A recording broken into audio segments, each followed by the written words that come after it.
Okay, so this week we are going to learn about language learning and teaching.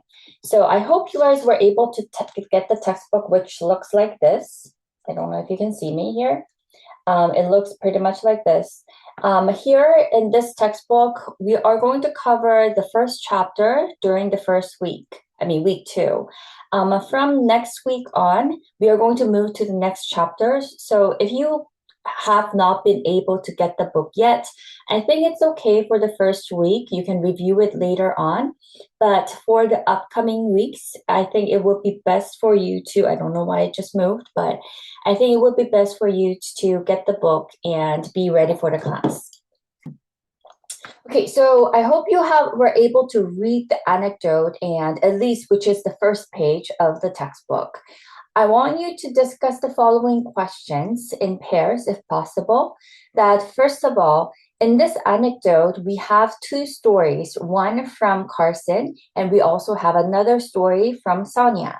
So try to review what you were able to read. And Carson here notes that his Spanish class gave him a head start, but for face-to-face conversation, it was pretty useless. After spending 1 month abroad in Costa Rica, however, he commented that he had enough Spanish to get along quite well in a conversation. What do you think this remark suggests in terms of the purpose of language learning? So this is a way for you to start thinking about the purposes. Moving on to the second question, what do you think prompted Sonia to take German classes, and what do you think her final report on her various linguistic abilities suggests? So in your group, if you are able to go through all the two questions, and if you still have some time left, you can think about some of the other lingering thoughts that you had related to the anecdote and share some of them with your partner.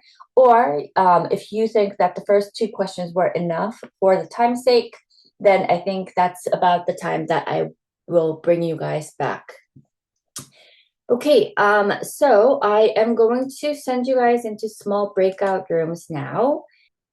Okay, so you'll be able to find a partner or two partners. So with a pair, with another partner or two partners, please try to share your ideas together, and I will bring you guys back in about 3 minutes.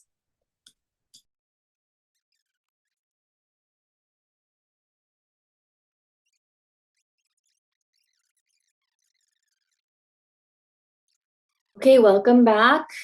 Okay, so what we have so far discussed about is related to the anecdote which appears first in chapter 1. Does anyone want to share what your group has discussed about or your thoughts related to it? Can I share?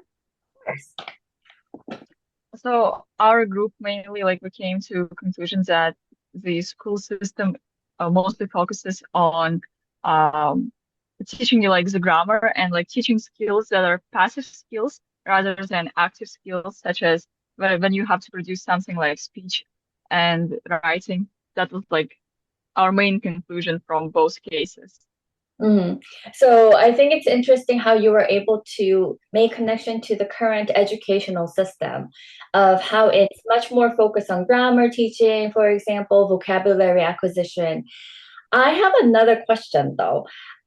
Why do you think we pay attention to grammar or vocabulary acquisition? Or do you think that it's somehow less important? Well, this is just personal view, so you can have your own point of view. I think it is important, but it's not more a question of importance. It's just a question of delivery. So some systems are focused on grammar to such extent that it's hard for students to learn how to apply the grammar in real life and how to use it in conversation. Whereas if we would learn grammar and practice dialogue or something else, we would have a better sense of how to language works. But overall, I still understand the structure of that language to draw parallels maybe between the foreign language and your own language. And yeah, I think that grammar is important. Yeah, I completely agree with you on that point about how people, if you go through this course, you'll be able to experience how people jump from one idea to the next, like abandoning the other completely sometimes. And while we do so, a lot of people have this idea that grammar is not that important, or it should Mhm. be the idea of speaking or writing, expressing your opinions. You are completely right. We do use language to express our ideas, and that could be the ultimate goal in communication. But at the same time, without grammar, you don't really have the base to start your argument, right? You can't really Yeah, jump words together and expect the other people would be able to understand it. So I'm glad that you also have that idea that it's not like one or the other. It's actually like a combination, but also balance in a way, right? yeah. So it's an interesting point. Thank you for your comment. Thank you. Anyone else? Any other thoughts or anything that reminded you of yourself? Or it seems like some of you have already submitted the language learning reflection, and I was enjoying reading some of them. But anyone else? Can I share? Yeah, of course. The idea of our group was basically same as hers. Also, we thought that this anecdote was telling us the message of the language that we learn in class or we learn formally in school is a little bit different from the language that we use in everyday life. So I think uh, Carson Mhm. Carson felt that differences between these two languages, and I think this anecdote tells us about these differences. Yeah. We thought that. Yeah. Yes. Why do you think so? I mean, this is something that we are going to continuously talk about, but I recently took part in publishing middle school English textbooks in South Korea. It was like a 5 year process because in middle school we have grade 1 to 3. And so we had to each develop a textbook. And while I was there, I think I'd be able to share more of my stories throughout the semester too about textbook making. But I encountered the same thing because you are restricted in a very much in a way that limits you to from using something that seems to be very informal. Like textbooks are usually the guidance, so it's like the very smart kid who seems to be doing the things that your teachers do. So it needs to have some of the things that, first of all, you can't use swearing in the textbook, you can't use slangs. And there are all these restrictions that I will later talk about more when we are talking about textbooks. But because we use textbooks in class, usually, I think that's also the case why, as you Um, just mentioned, the Carson with the language that we use on a daily life might not be really immersed in the setting, in the textbooks or other materials. But yeah, so that's one. What you just described, Teo, made me realize about my first experience when I went to Canada when I was little. And kids were using the expression, "What's up?" And I did not learn the expression "what's up" in the textbook. And when you say "what's up," literally you're looking at what's up the ceiling, right? And so initially I was like, what does that mean? And as you just mentioned, those types of expressions that people use, especially the teenagers use, and or the people in the 30s or very young children use, it all changes too. So it's very hard to go catch up with what seems to be popular those days. So yes, that's a very interesting point as well. Um, I think we somewhat talked about Carson quite a lot. What about Sonia? Sonia said something about German. Does anyone remember why she took German classes?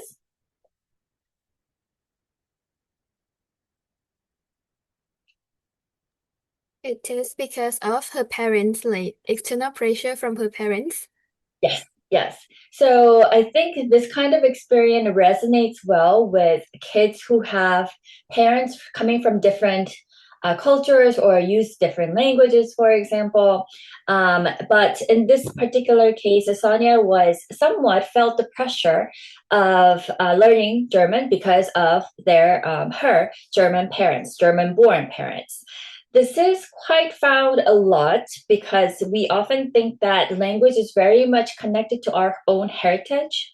So that is one of the reasons why like parents don't want their children to lose their heritage, be reminded of their own identity, and want to make sure that they know the language at least. So again, we'd be able to find different purposes or different starting point of why people learn language.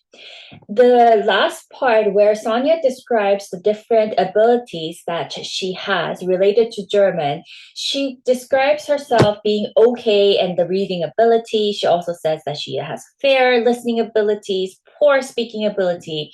I think this is somewhat related to Anel's, what you pointed out, related to the different skills that people have with different interlocutors. Interlocutors means people who you interact with, the person who you talk to. So depending on the situation, we can decide, okay, so I think I have a somewhat of an okay skill in listening, but not really good in speaking. So people have their own ideas. And this is something that we can find in nowadays English tests. For some of you who have taken TOEFL, for example, you might have been able to find that a lot of the times the tests are divided into 4 sections, like English, reading, writing, speaking, and listening. And that is also the reason why, because people started to make it more specific, divide them up, and say that, oh, this person might be good in reading, but lack a little bit in speaking, right? So we need to understand it in a whole person way, rather than just saying like this person is not good at English at all or in this particular language. So great ideas, great thoughts. So let's move on to the next. Okay. So this is something that I think people started talking about and some of the true-false questions that people initially had. First of all, language fluency happens overnight. Unfortunately, it does not necessarily happen overnight. It's a long-term process. You'd also be able to find that some of the languages that you were familiar with when you were growing up might in fact, if without any exposure to the language, you might in fact lose it at the end. So it's not something that comes and goes that instantly. A lot of the times, learning a second language involves learning a second culture.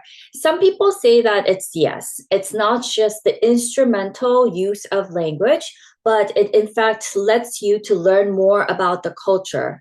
For example, if a language has certain things that you say before eating, right? In Korean, we have something called 잘 먹겠습니다. In Japanese, they say itadakimasu. I think itadakimasu is right? No, yeah. And so so if you have those languages being the expression used for that type of performance, that would in fact be linked to the culture. So whether you have it or not, I think people say that the language pretty much is very closely connected to culture. So language learning eventually would be learning or getting yourself exposed to the second culture. Language learning, number 3, may include a whole new way of thinking, feeling, and acting. This is somewhat related to number 2 too. I have this phrase which I really, really love. It's by Wittgenstein, who said that the limit of my word is the limit of my world. The way that we describe that is depending on the language that you be able to use, to utilize, you'll be able to think and feel and act differently. So I really like that phrase, and I do think that that's true. But so that's, I think, somewhat connected to number 3 here. Moving on to number 4, language learning involves commitment, motivation, and serious effort. I think this part is highlighted about how we need to have that, we need to put that effort in order to make sure that the language learning successfully happens. And we need that time and energy, basically. Moving on to number 5, language learning does not involve social interaction in a meaningful context. Of course, false in this case, right? So a lot of the times, language learning is connected to social interaction unless you just use it mainly to yourself. And even if you use it to yourself, I think that's still an interaction. If you want to use the language, foreign language, to talk with somebody online, that's also a relationship. So therefore, I think that it is always somewhat involving this idea of social interaction. So I'm going to show you a very short clip, and we are going to next discuss what the purpose of language learning here is highlighted.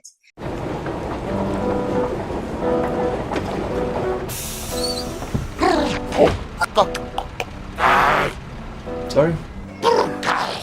I don't understand. Excuse me.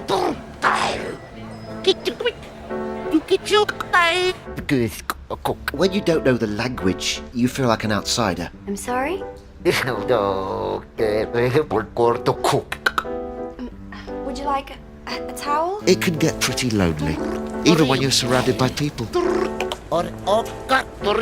Shampoo? Hairdryer. It's like that old saying, isn't it? You could be in a crowded room, but still feel totally alone. Sorry. But with Babbel, you could be having conversations before you know it. Sandwich. Do you have a cheese sandwich? Of course, there were a few bumps along the way. Small hills, really. He's that close to my face. And then he suddenly stops and just walks away.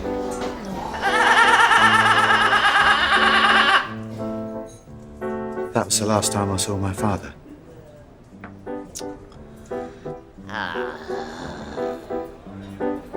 But before you know it, you'll be able to chat with everyone. Morning, Marta. Hey, Alex. I think I'll have the chocolate cheesecake, please. Yes. I'm having a cheat day. Don't tell anyone. It's our secret. Hi, James. Alexei, You're running early today. first time for everything. Excuse me, which way is the park? Right, when you get to the clock tower, take a left. Thank you. You're welcome. Thank Have a great day at the park.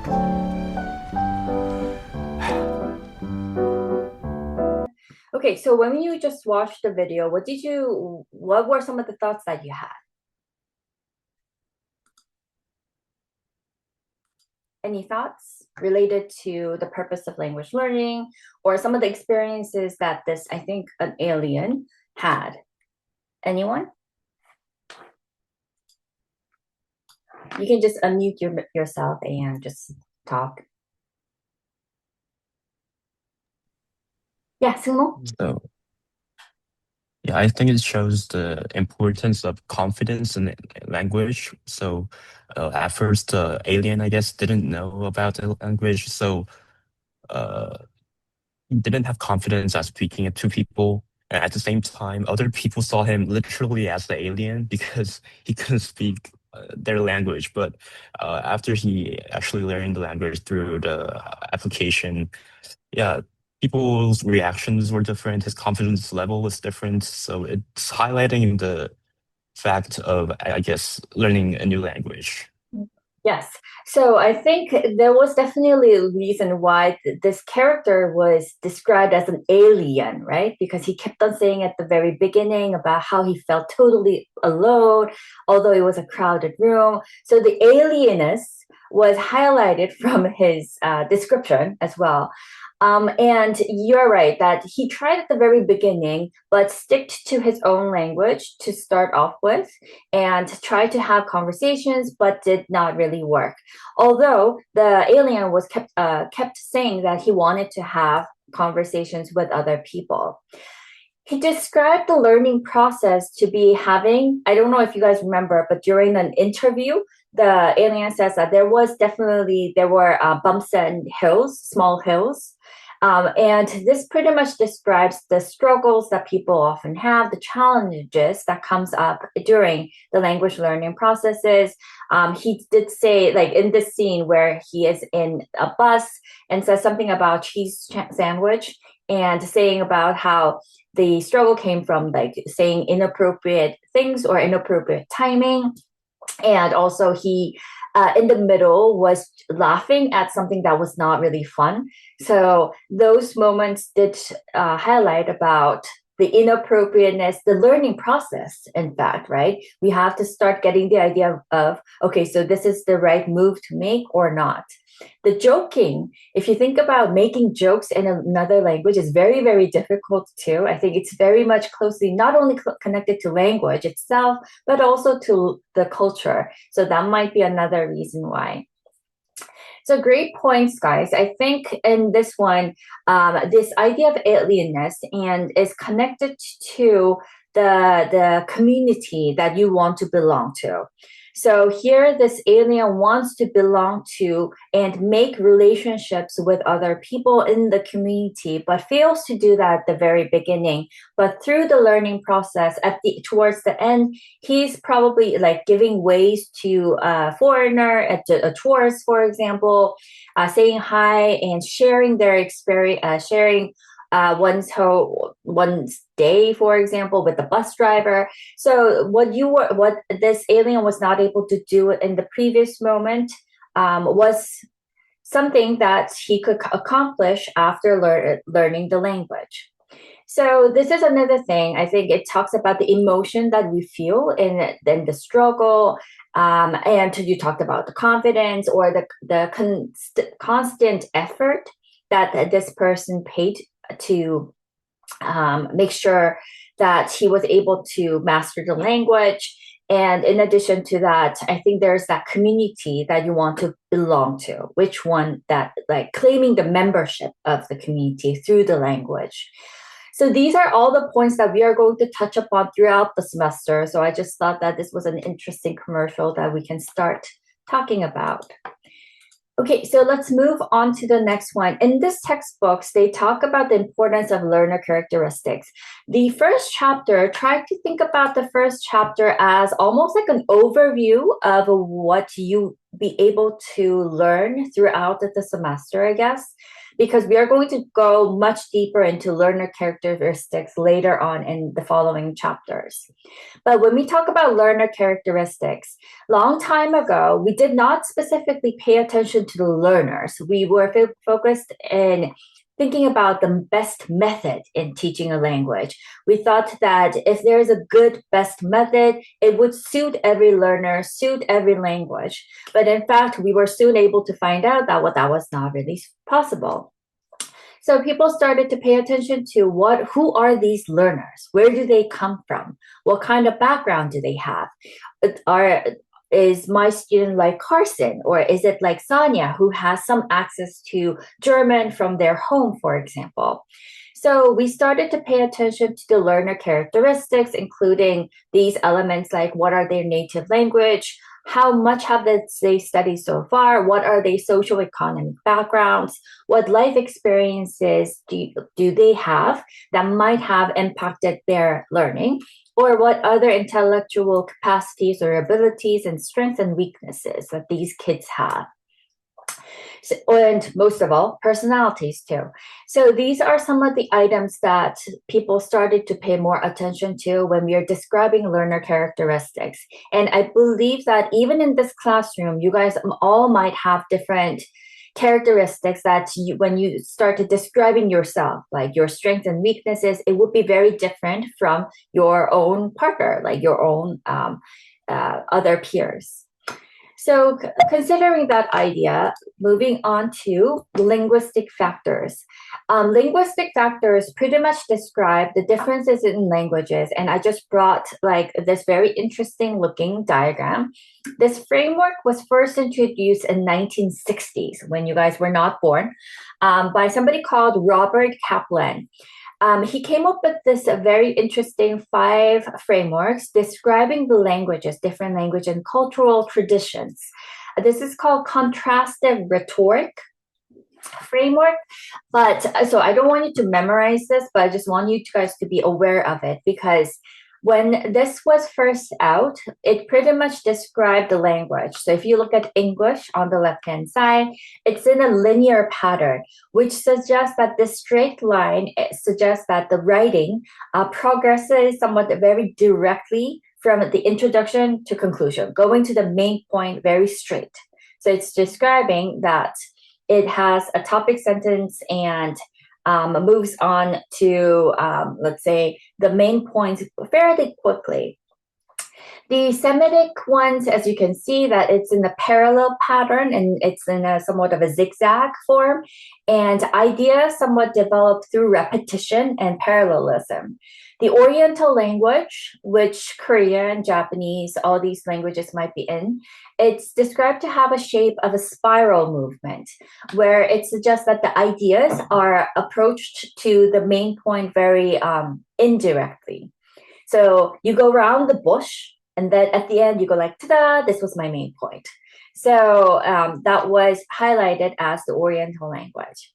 Romance language were described to have these curved lines with somewhat of detours, where the development is including this digressions or elaborations. So there is this idea of arguments that unfolds through exploration rather than the strict progression that you see in English. Finally, Russian. Here we have another zigzag, but with some of the shifts and dots here. It's some scattered around. And the idea is that the writing might be shifted, shifting topics and perspectives in the mid-discussions. So there might be some of the abrupt changes in the discussion in the midway.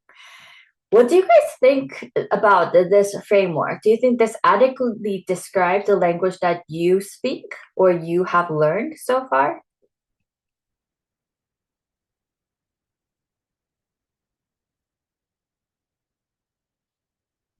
Anyone?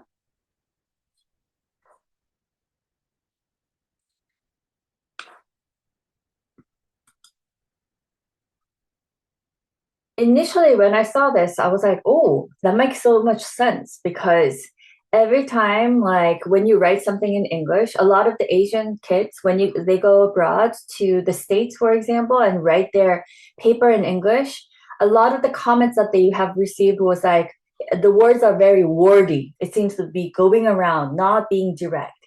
So academic writing in English was supposed to be very direct, coming up with the topic sentence, saying that this is what I'm going to talk about, and then move on to why. I think that idea is also connected to culture in a way, because you can save time. For example, by looking at the first sentence and say like, oh, I am interested in reading the rest of the paragraph, or you decide I'm not really that into it. So you can just save time and close the book. So initially, when this was out in 1960s, it was very different. It was a very, I think, creative in a way approach to categorize language into different styles. However, soon after, it was pretty much criticized because it categorizes language in a very generalized way. For example, Oriental language, it says that it goes around the bush. But let's say that you go to a hotel and as soon as you enter the room, you find cockroaches or something. You have a problem. Then you go downstairs to the front desk, and would you go around the bush and say like, oh, so this is a nice hotel and I was really looking forward to coming here. But by the way, there seems to be a creature that's already staying in my hotel room before I was entering. I mean, you would not necessarily do that. So that was another case, like depending on the purpose, the situation, the interaction itself, we have different styles. This is something that we are going to talk about later on too, but depending on the relationships, it again impacts the language interaction. If human beings, when you find the relationships to be very temporal, we don't spend that much effort in constructing the relationship. If you know that you're only going to meet that person for the first time and the last time, and also the thing that the task that you're trying to fulfill, it does not necessarily mean that it's an ongoing relationship, then you might just directly go to your point. Like, let's say, talk about the movie theater. When you're trying to get the ticket, you just go and talk about nowadays we don't really have a ticket booth, but long time ago, you just ask for tickets, right? So that's another thing related to how this easy, somewhat of a very interesting framework might not really work that well in theory, in reality. So moving on to some of the other diverse issues that the book describes. If you were not able to go through the textbook yet, you can do that later on. It does talk about the learning processes and age and acquisition. These are all the topics that we are going to later on go through them in detail in each chapter. So I think I'm just going to quickly go over them. When we talk about classroom I think I wrote down some of the age and acquisition, but we'll skip that. We'll come back to that idea. We have classroom instruction, which could be immersive, where you get immersed in the learning setting. We also have formal instruction. We also can pay attention to different types of materials that are used nowadays in classroom, including textbooks or all other complementary materials. And also we nowadays have technology. We can also start thinking about the context of learning, again, going back to purpose of learning as well. So some of the things to consider, however, is that first of all, you need to be reminded that there is going to be no single theory or hypothesis that provides to you a magic formula that applies to all learners in all conditions. This is very sad, but this is the truth. I'm sorry to be able to give you that idea at the very beginning of the semester, but there's nothing that is that simple. Because we learners are very different. I mean, when you look around, you might find yourself very different from other kids around you. And that is very true. So as learners, we are unique. As human beings, we are unique. And therefore, the learning theory might not be able to apply to all simultaneously with the similar effect. You should also be critical when considering the merits of various models, theories, and research findings. This is something that you should constantly remind yourself later on throughout the semester. I think I talked about this before. Some of you might feel more comfortable with grammar translation method, for example, because it suits your style. Some of you might enjoy more of the intercultural communicative competence because you are a very talkative person who likes to get to know other people. So it just depends on who you are and who these learners are.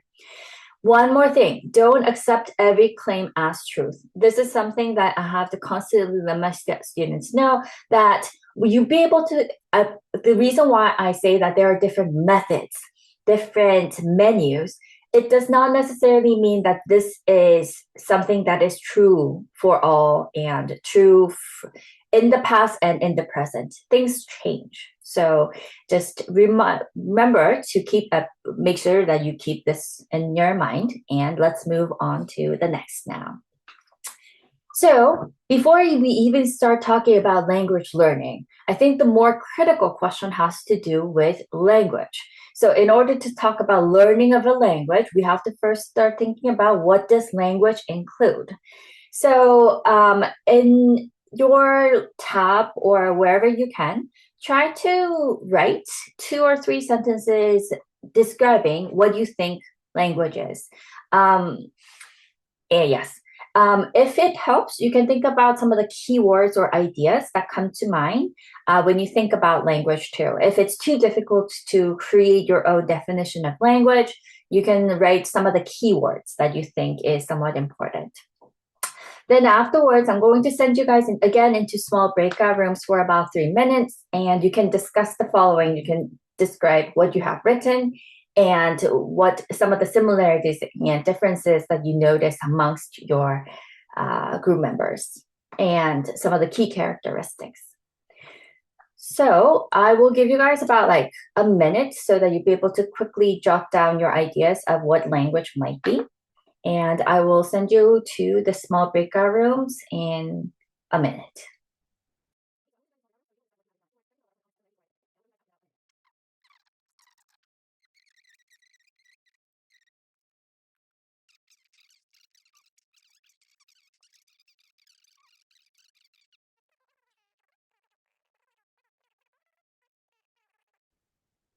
Okay, so now everyone's back. Okay, so let's talk about the definition of language, or what do you think language means? I went into some of your chat rooms and you guys have very interesting ideas, or somewhat different, and different is fine, completely fine. And that's very natural. So let's just talk about some of your thoughts that you had. Does anyone want to share what you guys talked about? Yes, Theo? So, for my definition, I define the language as a powerful, most powerful tool to define myself and express who I am to the world, thus connecting myself to the other people or to the world. So I think language could serve as a good tool to connect me and the others. Okay. So you talked about very interesting points. It's not just a tool, but it's a tool for connection, you mean, Yes. right? Tool for yourself, to defining yourself in connection to others. Yes, And yes. others. Okay. I think that's one. Anyone else? I think, Danielle, what I heard from just quickly in your chat room, you were somewhat emphasizing the tool too, but it was mostly for tool for communication. Was I right? Yeah. So it was pretty much. So tool for this one is a little bit different, I guess, because this one here is for defining oneself, and we have one for just plain communication. Anyone else?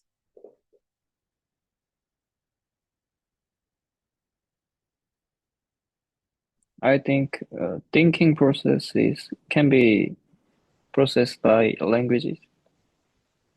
Oh, thinking process. This is something that we are going to later talk about too, but that is related to this idea of language and thought. Some people have said that this is another area, big concept that Junyoung just brought up. Some people have in fact said that language governs the way that we think. So depending on your language, you think in a way that language provides you.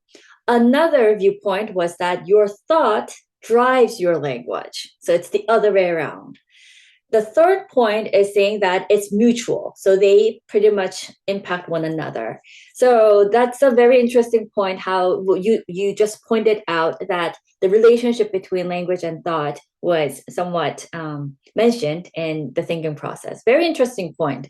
Junyo, I want you to start thinking about, does my language impact my thinking, or does my thought reflect my language? I think this is another very interesting concept. Anyone else?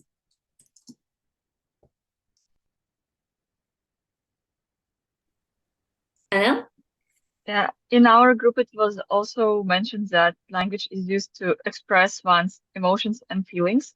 So it's more than just a communication tool, because communication tools can exist outside of language, right? But language is specifically can be tailored for expression.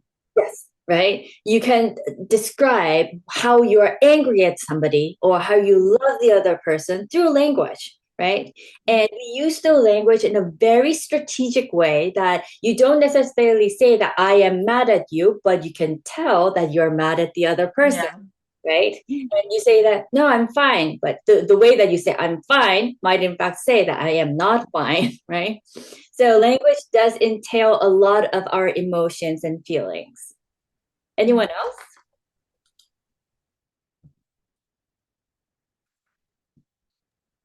I thought the language was a good tool of recording, somewhat kind of a history, I thought. Oh, definitely. Capturing history, I think that is it. This is very important. If without language, right, I think it would be very difficult to track our history itself. I think related to the ancient history too, we can only interpret their lifestyle because based on the language that they used. And people spend a lot of time trying to interpret and learn about the language in order to make sense of it. I have been recently reading a lot of books related to art and how art is somewhat connected to language and also the history of our times. And this is definitely true. Yes. Good point. Anyone else? I Yeah. So I also saw like language is about like culture and identity because like they can like the way people speak can reflect like where they're from and also like how they think. You're absolutely right on that. The way that you use the language pretty much can tell what kind of background that you have, what kind of experiences that you have. It does not necessarily say that, oh, you are Korean, oh, you are American. It does not really talk about only the identity of the national identity. It's much deeper in layers.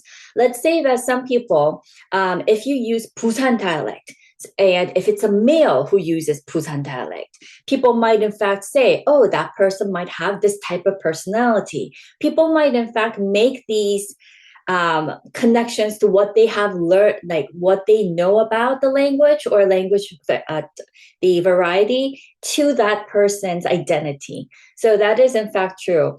We group them into, I think it's human nature to group people into categories. I think that is one of the reasons why MBTIs are so popular these days, because it's grouping people. It's easier to understand the other people and make sense of other people.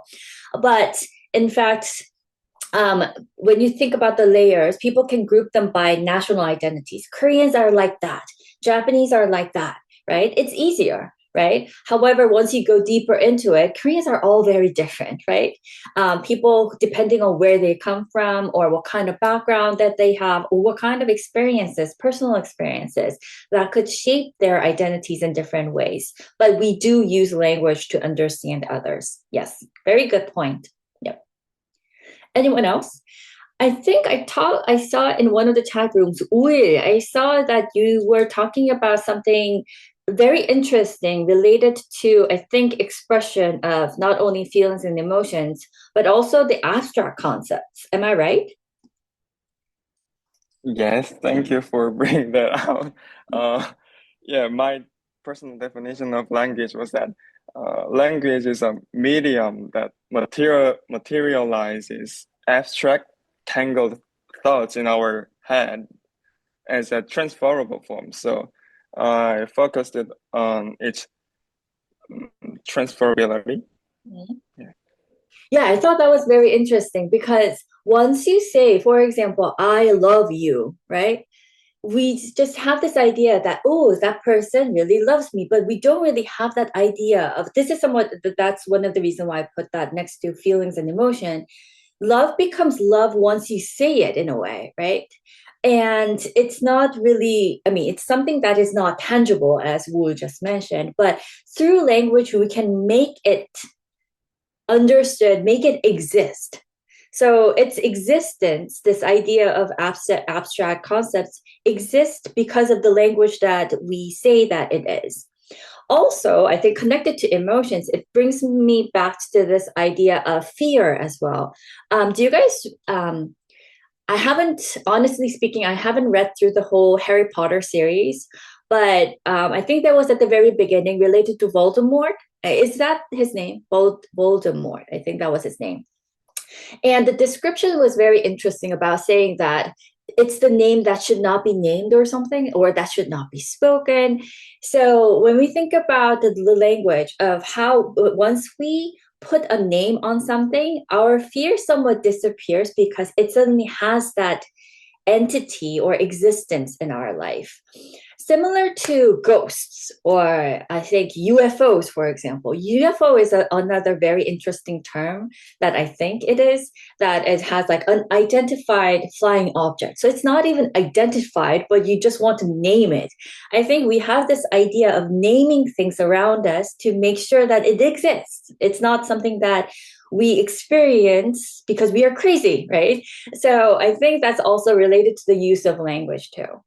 It seems like all of you have developed and thought about this idea of language in a very sophisticated way. And I'm glad that you were able to spend time with your partners talking about these ideas, because it is eventually going to be connected to this idea of language learning. So quickly going over, I don't know, okay, moving. Okay, so our note seems to be following us now everywhere we go. How do I erase it then?